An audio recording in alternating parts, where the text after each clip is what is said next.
For the Rider Outsiders, my name's Brett Lauther. I'm the kicker for the Saskatchewan Roughriders.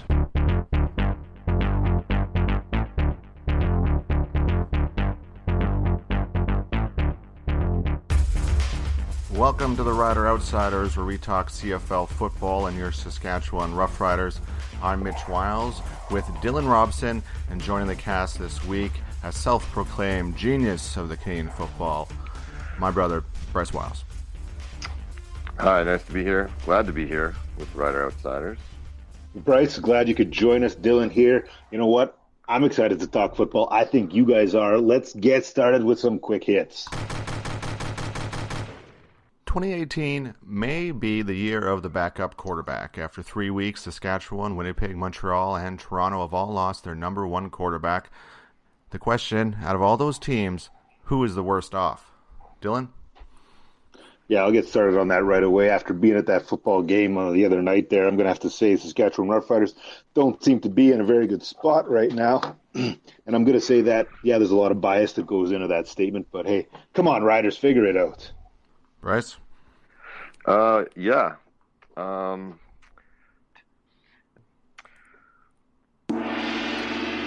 Gave you the gong there. Moving on. Mazzoli continues his career year, beating Winnipeg this week with 31 for 41, 75%, 369 yards. Really big game. Meanwhile, former NFLer Johnny Manziel rode the bench again. And we expect that Manziel needs to play in order to get back into the NFL, his ultimate goal. If Mazzoli keeps playing like this and stays healthy, will Manziel still be a Tiger Cat by the end of the season? What do you guys think? I don't think Mazzoli needs to slow down at all. I don't think we should be worried about what Johnny Manziel, should I call him Johnny Benchwarmer, is doing. You know what? Maybe that's a little bit of a rude statement. You know what? The Hamilton Tiger Cats are doing great. They're rolling, and I'm sure Johnny Football is perfectly happy with that, seeing that his team's winning. I don't know if the NFL is the ultimate goal. He's going to at least have to show something in the CFL before NFL teams start getting interested in him. So I think he's going to have to bide his time. If this is the year of the backup QB, maybe he's going to get a chance a little bit.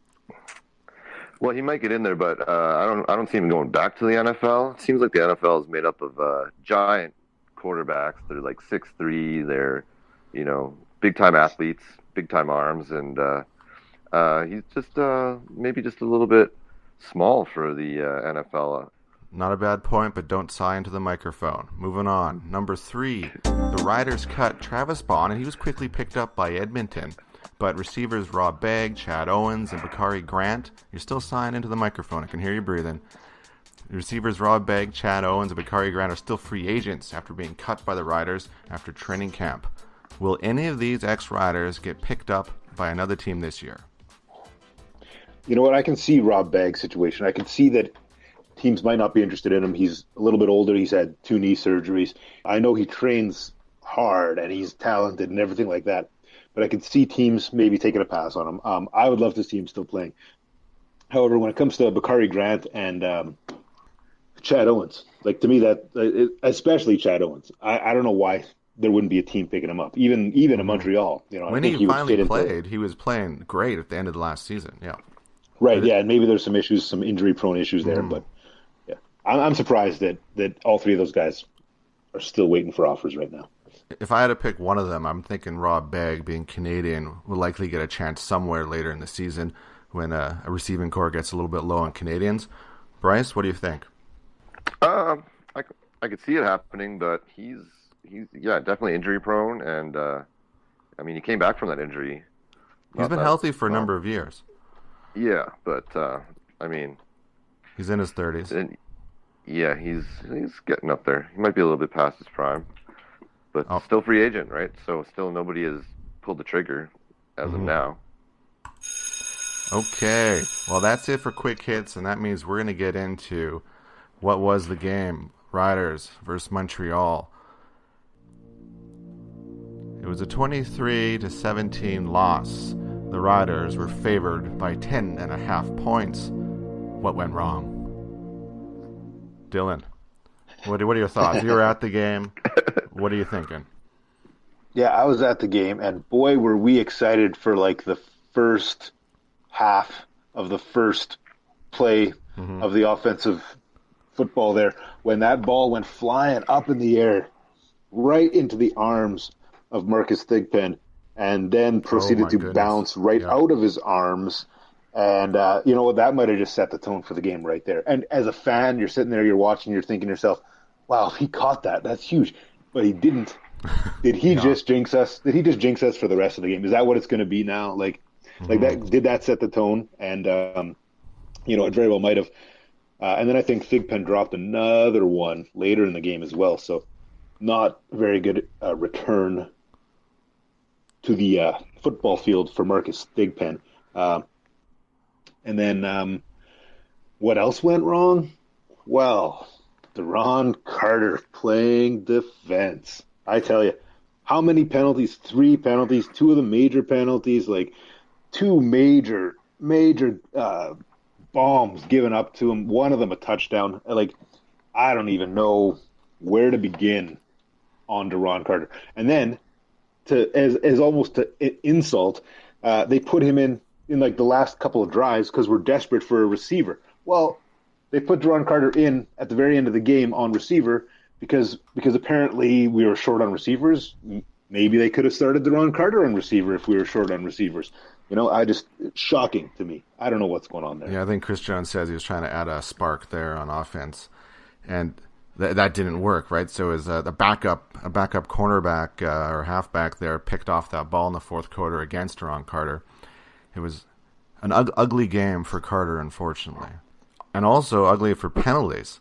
Picking up a 15-yard penalty late in the fourth quarter when there's just a 2-point game. He seems convinced to play press coverage against Chris Williams, one of the fastest players in the league. Ended up getting 3 catches for 130 yards against him.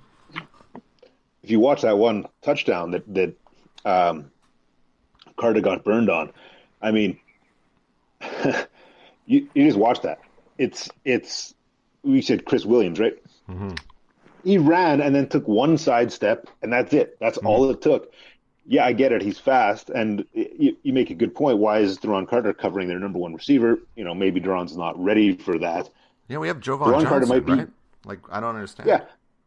Yeah, Duron Carter might be our number one receiver. He's not our number one defensive back, so they can't be putting him up against a guy like Williams and expect that's not going to happen multiple times a game, or at least it did. Yeah, disrupt that go route a bit, like, you know, knock the guy a little bit. You can't let Chris Williams just run unimpeded down the line.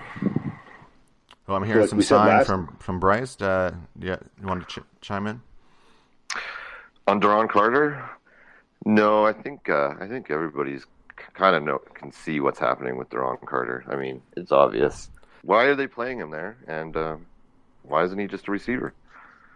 I mean, he's got the talent to be a receiver, and it doesn't seem like he has the talent to be a DB from just the eyeball test that you can see from the last game.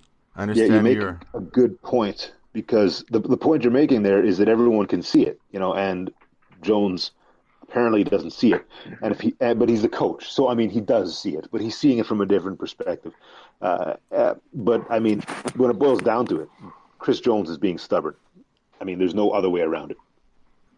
Now, Bryce, I understand you were talking to Rider fans out on the slow pitch field. Do you hear anything from them there? They were saying some things like that. The questionable offensive line decisions, no backup offensive line, and low on DBs, and the eyeball test there with Brandon Bridge and his kind of throwing mechanics and the way he doesn't look off receivers kind of showed with his stats there from the game.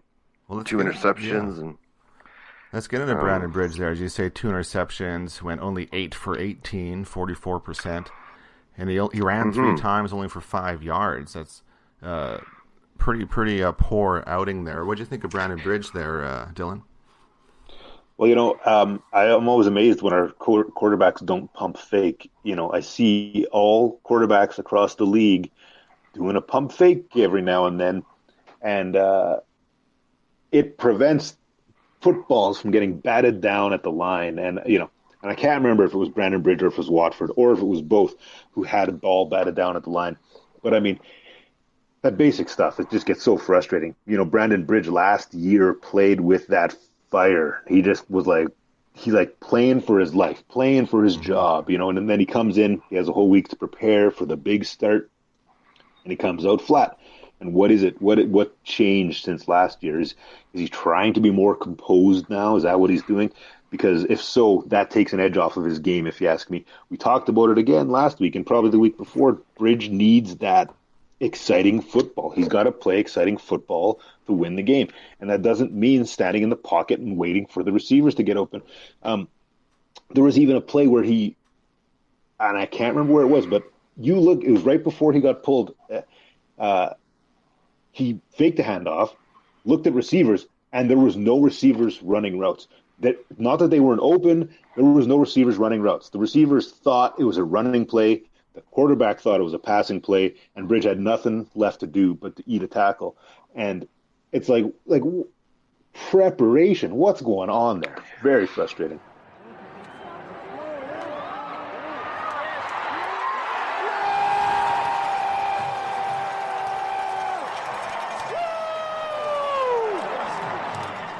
That's David Watford completing a pass to Naaman Roosevelt for a touchdown there. He caught it off the back of the helmet.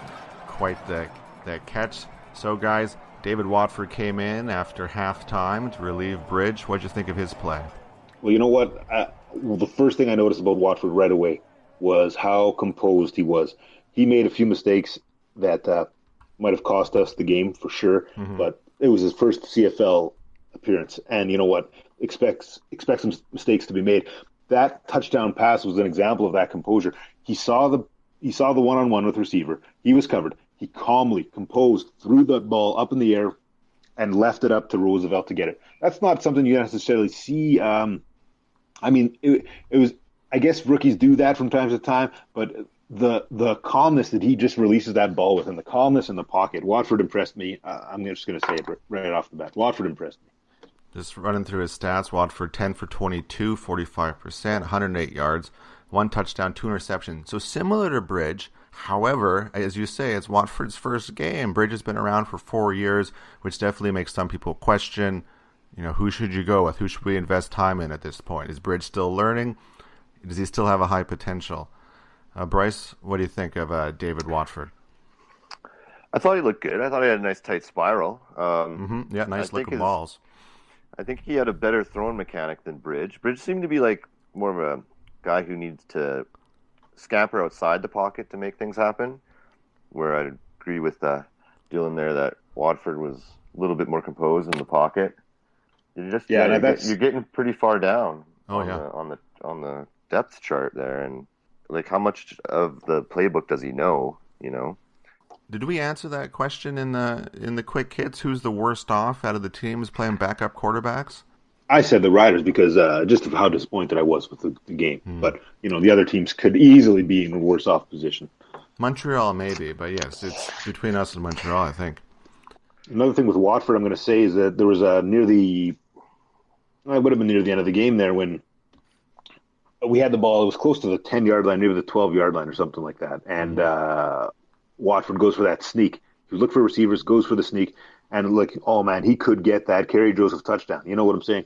And but he chose the inside route, and I swear, if he just would have went out, there was a moment where it's like you see him trying to make that decision. He could have went out would have got him that touchdown. He went in and he kind of got sandwich tackled by 2 guys. But those little things, I really think that Watford, with a little experience, could easily be a starter in the CFL. Oh, yeah. Well, he looks like he's quite gifted, and he scampered there for how many yards? But he had 5 for 21, so he's doing better than Bridge on that front. Strong arm. I think the announcers on TSN were sort of saying that he sort of looked like a young Henry Burris type. Not saying he's going to be a Henry Burris, but he sort of looked like he has those attributes. Now, Dylan, yes. You also highlighted the Chris Jones' post-game comments there. What do you want to get into about the interviews after the game? Well, I noticed Jones mentioned we had too many explosions. So when I hear that, my head goes to the Deron Carter blown coverage for the big plays. He also said too many penalties. When I hear that, my head goes to Duron Carter. Penalties after the play, penalties during the play. So, I mean, as far as I'm concerned, Chris Jones was talking about Duron Carter in those post-game comments without mentioning Duron Carter's name. And in typical Jones fashion, he also said we're going to stay the course and keep Duron on defensive back. So, I mean, what's the deal here? I mean, I'm sure the Rider fans have some opinions. They're letting it. You look at the Facebook comments, you look everywhere else. You know, like I said last week, it's time to end the experiment. It's over. Put him back on receiver. Yeah, let him catch balls. I don't disagree with you. What do you think, Bryce? Yeah, I agree with all that. You wonder what's going on with all these experiments. Like at some point, they're just going to have to play football and put the right player in the right position to succeed. Put them in their natural positions. Yeah, that's something that the fans are definitely asking for. A couple positives. D-line looked pretty good. Charleston Hughes got on the quarterback a couple times, and the receiver that was replacing Duron Carter, Shaquille Evans, not too bad. 3 catches for 77 yards. Roosevelt 6 for 73. What'd you think of the receivers there and the D-line? Did you like the defense, Dylan? Yeah, well, I was happy to get a Charleston Hughes sack in, and it was a good Charleston Hughes sack. It wasn't a little foot grab or nothing. It was below past the offensive lineman off to the side there and just smoked the quarterback. That's what I want to see out of Charleston Hughes all the time. And there's a few other sacks in the game as well. And so it was who got the other sacks? Do you remember? Let's see. We got Charleston Hughes 1 sack. Willie Jefferson was credited for 2 sacks. That's the official statistics there. So, I mean, defensive line looked good. 3 sacks at least minimum per game. No less than that. We got to be doing at least 3 sacks a game. I'd like to see 5. Might be asking a lot, but hey. But they were bringing the pressure. I think they brought 9-10 guys at one play. Glenn Suter was counting them up on the TSN broadcast. Now, Dylan, you were at the game, so you probably didn't get to see the interesting mishaps with the microphone of the head coach of Montreal, Mike Sherman, there at the end of the game. Did you see that? At the end of the game, no. You know what I did? There was a couple audio issues on the loudspeakers. I kept hearing like a during the plays. Like it was like somebody was turning a mic on and off during the plays. I don't know what was going on. So I would like to get your live reaction to this, if it'll work. Do you have our messenger opened up right now? Can you still see it?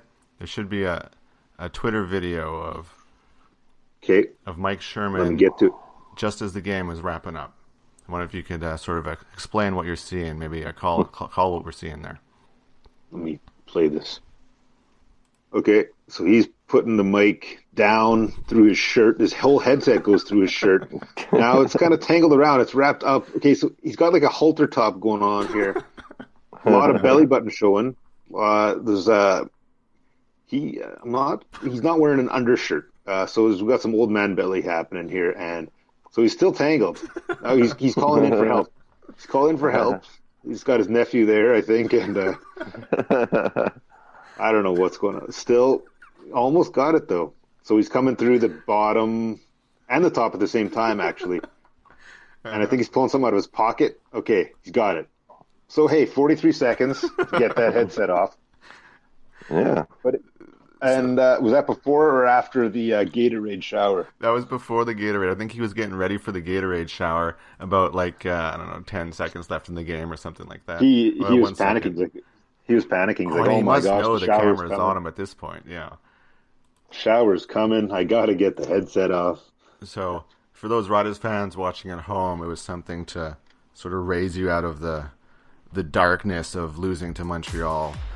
Let's keep moving, because there was one player that played very well. He went 3 for 3 along of 39. That's our place kicker, Brett Lauther. Or because you met up with him, Dylan. How do you say his last name? Brett Lauther. Brett Lauther. Brett Lauther, and he made sure to say, but don't worry, everybody says it's slightly different. So Brett Lauther. All right, so you met up with them and had an exclusive interview. Do you need to say anything to set this up?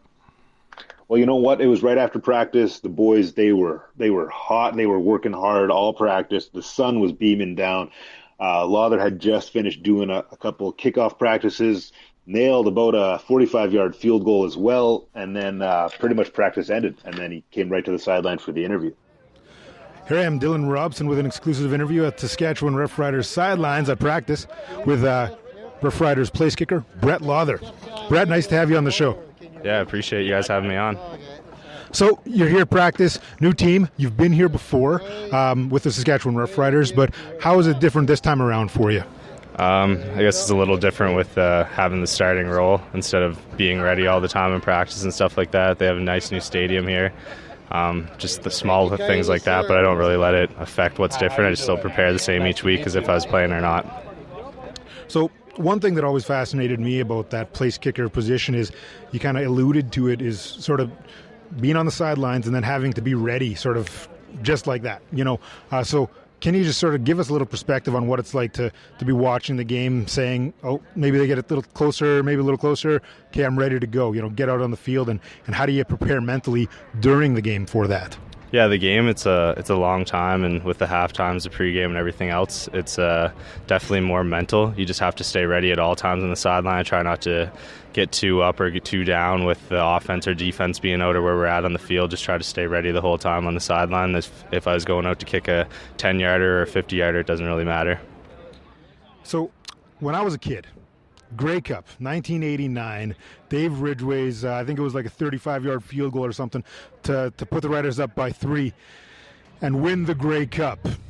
So that moment always stuck with me in my head. And, there was a story I read, a little quote from Dave Ridgway, where he said, all week before the game, I was thinking to myself, please don't let it come down to a last-second field goal.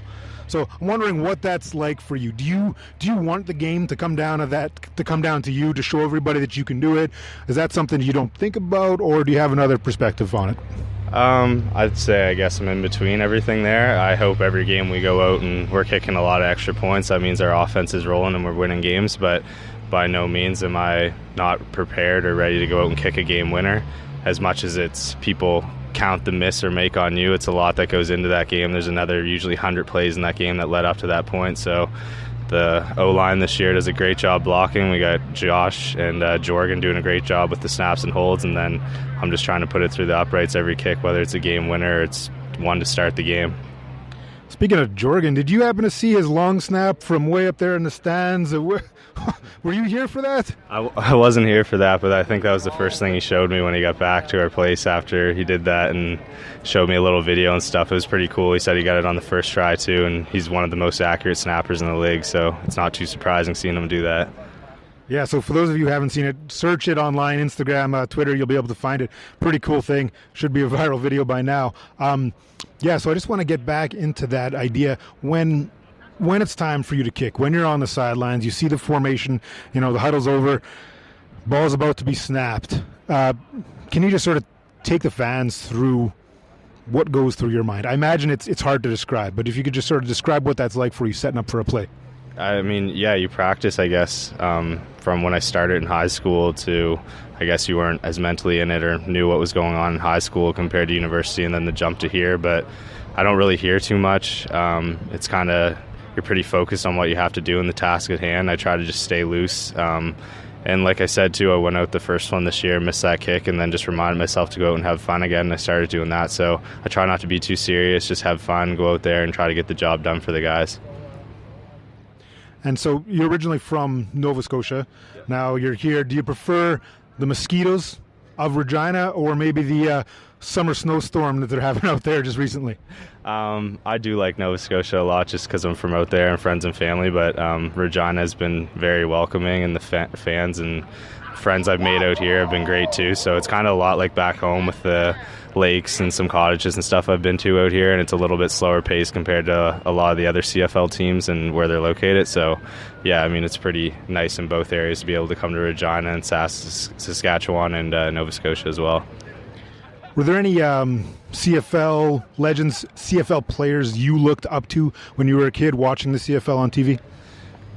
To be honest, not really, just because I didn't really get into football till later. I grew up a hockey guy and a hockey kid, and dreamed about scoring the Game 7 winner and OT of the Cup final, and kind of just fell into football by chance, playing receiver and quarterback in high schools when I first started. So I wouldn't say there's a lot of big names. My dad was an Ottawa fan back when they had a team before they got the new one, and I remember watching a little bit of NFL and CFL as a kid, but I wasn't near as big as a fan like the NHL. So what about now? Are there guys do you ever watch kicker footage where you see something the guy did that you're like, you know what, that's working for him? Or is there guys on the team here who are really strong mentors for you? Yeah, a lot of the guys I even got to kick with personally in this league, from Medlock. I got to kick with McCallum one here in 15 just in practice. I kicked with Luca Conji, and just watching guys around the league that have been Canadian and kick really well. Rene Paradis does a great job over in Calgary. And then there's obviously a lot of NFL names, and Justin Pilardi's from out east too, so I got to train with him when I was younger and when he had CFL experience and I was still just in university. So there's been a lot of help along the way. It hasn't been just me by any means at all. Yeah, you mentioned Paul McCallum. Now, there's a guy, he just seems like all business. When you watch his post-game interviews or after practice interviews or anything, he just seems really just focused on doing his job mentally. I imagine that was part of his mentoring. Yeah, I was only with him for a real brief period of time, but I tried to soak in everything I could, and he was just a real relaxed and chill guy, but he was pretty serious about what he had to get done, and I think that's really the mentality you have to have as a kicker, is not to get too overhype or too crazy or too serious about things, but really go out and just do your job. Awesome. Just a little fun question here. Earlier this season on, I think it was Duron Carter on Twitter, said something about how the Rough Riders bring them out. It's time to move on, choose a different song, different entrance. If the Rough Riders came to you and said, Brett Lauther, what's the one song you want us to play when the Riders enter that field? What would you say? That's a tough one on the spot. If I had to just pick one right now, which I'm sure I'd come up with a better one after this answer, but playing a night game out here, if you could get some lights going and maybe do some Thunderstruck as an entrance, a little AC/DC or something would fire up the crowd for the night games, I think. Yeah, I don't mind the sounds of that. Don't mind the sounds of that at all.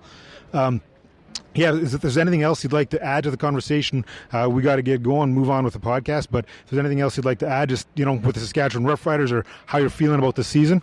I'm just excited to obviously get to work, get through the season, start piling up some wins. The guys are pretty excited for this weekend, and we got a short turnaround before the bye week, so it'd be nice to take both wins, and shout out to Nova Scotia. Awesome. Thank you so much for having us on the podcast here, Brett. Thank you. Awesome. Appreciate it, guys. Yeah, and one of the things that stuck out, Mitch and Bryce, for that interview with me was when Brett Lauther, he was talking about the fun. He said he really likes to have fun out there. He says, that's part of what he does to calm himself down. Have fun. When I look at field goal kicking, to me, it looks high pressure. It doesn't look fun.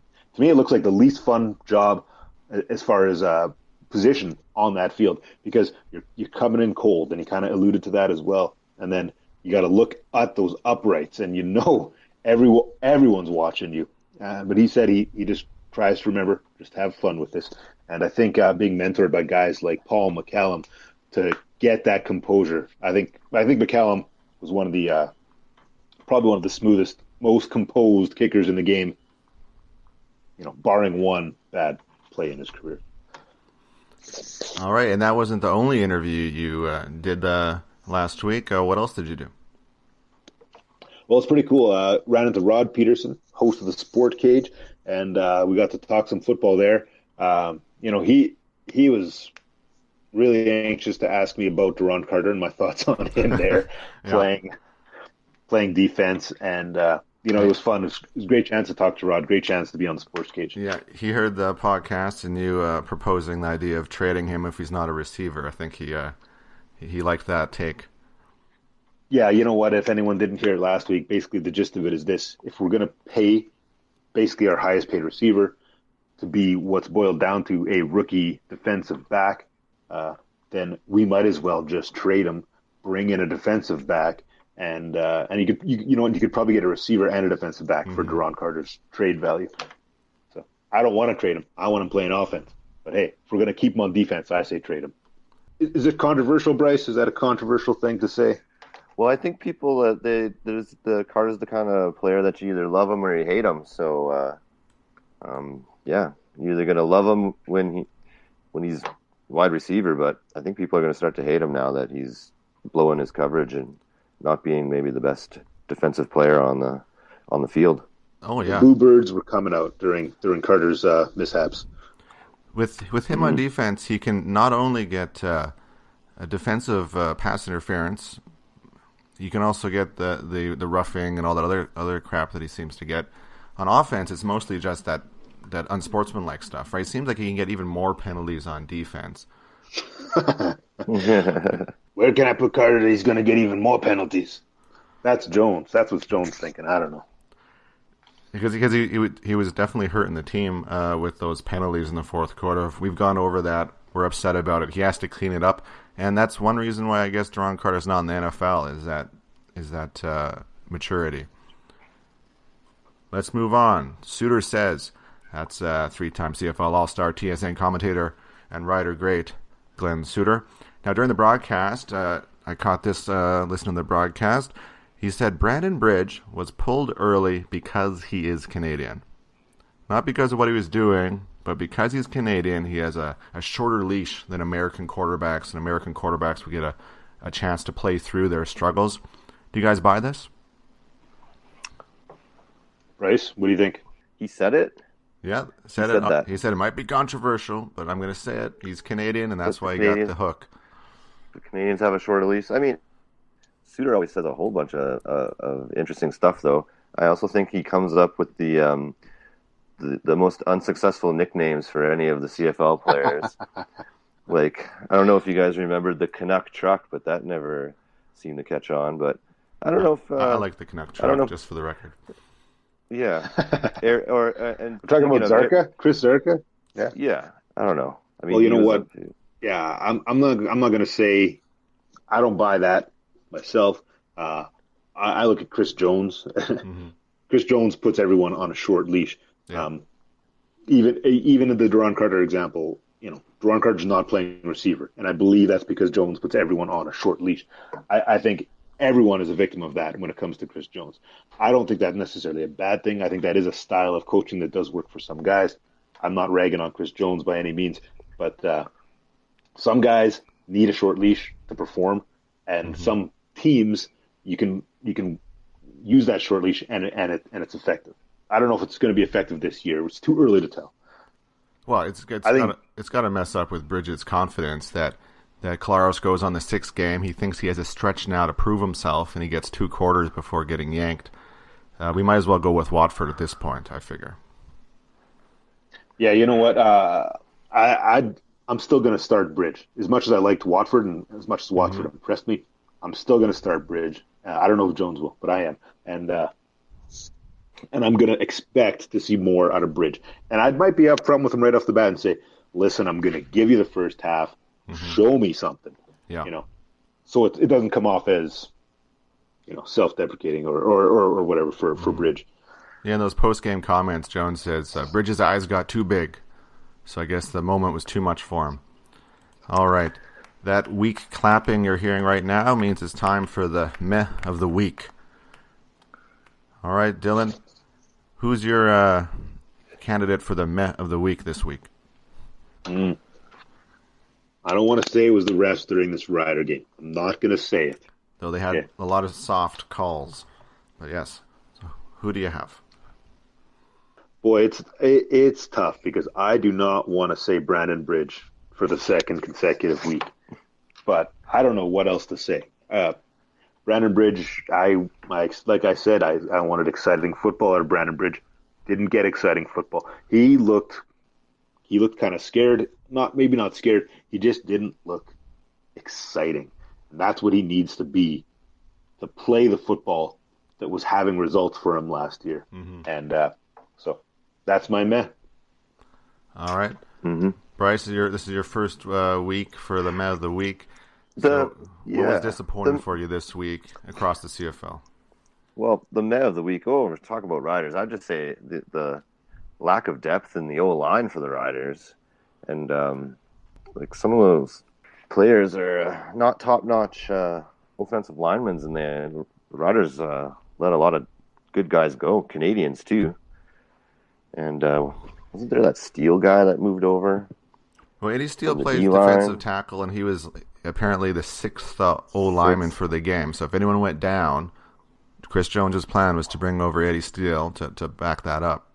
Yeah, to play guard or something. So I think that needs improving. I mean, are we having budget issues? We need guys to play both sides now. We're not. Same thing with halfback, right? There was no backup in the secondary. There are a bunch of middle linebackers, one backup safety, but there was no corners or halfbacks. It was a very odd depth chart. Yeah, I think it's a bit of a mess. Yeah, it's not a Met of the week; it's a mess of the week. And I think it's. Well, I was leaning towards Duron Carter. He's getting picked on, but I'm gonna have to shift the blame to the head coach. He'll have to eat this one. That Chris Jones gets the Met of the week for me, because I don't know why Duron Carter wouldn't have some better instruction not to play press coverage against Chris Williams.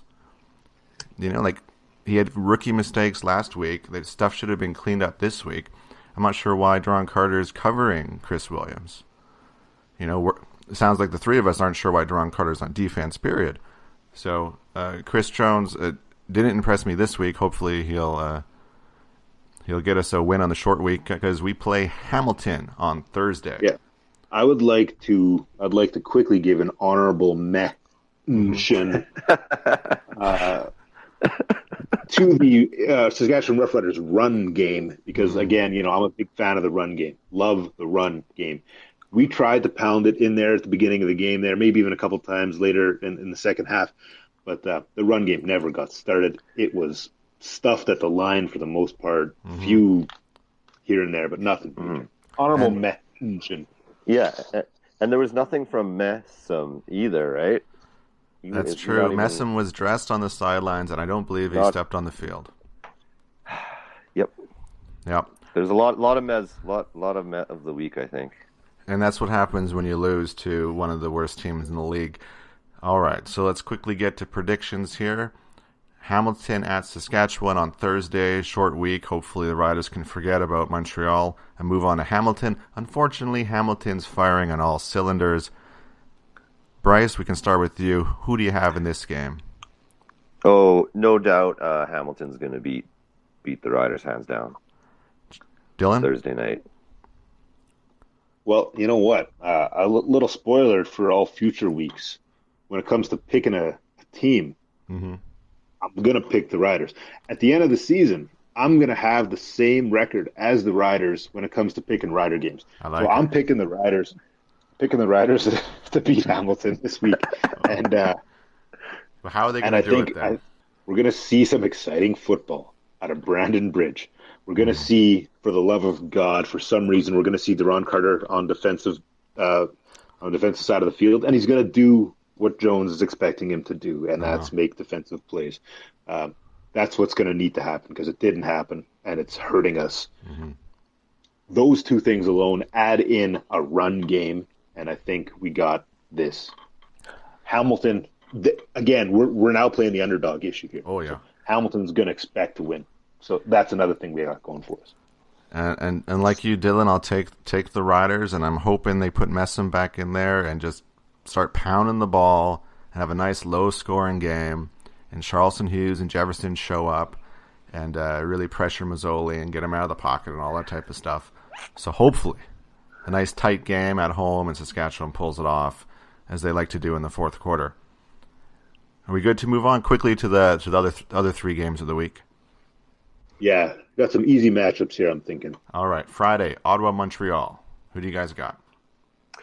Oh, I'll take Ottawa for that. Yeah, Red Blacks got that. Oh, yeah, they got that all the way. Saturday, Edmonton, Toronto.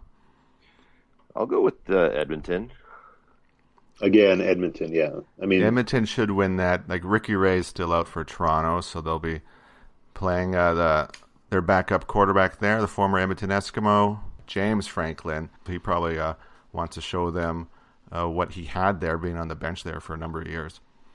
Yeah, that's a good point. Maybe Franklin's going to have some fire here and show his former team what he can do. That said, I'll take Edmonton too, because Mike Riley looked really good this week. Last up, Saturday, BC at Winnipeg. So Winnipeg lost, but they were looking pretty good. What do you think, Bryce? I'll take Winnipeg at home for sure. They seem to have a good team this year. Yeah, they're playing their backup quarterback, but he has some skills, and he's running around making plays. What do you like, or who do you like, Dylan? Yeah, I don't want to say I like Winnipeg, but I'll pick them. I'll pick them to win this game, that's for sure. That's fair. All right. So that gets us through predictions. I think we went 3 for 4 last week, so we'll see how we do this week. Anything on closing out there, guys? Well, you know what? I'd be remiss if I didn't say it one more time. Mm-hmm. Let's put Deron Carter where he belongs as a receiver, catching touchdowns. And not in the fourth quarter when we're trying to make something happen out of desperation. Mm-hmm. All right, well, that's not going to happen because Chris Jones is going to play him at defensive back, but we'll see how he does at defensive back. That's it for the show this week. For Dylan Robson, for Bryce Wiles, I'm his brother, Mitch Wiles. And this was the Riders Outsiders.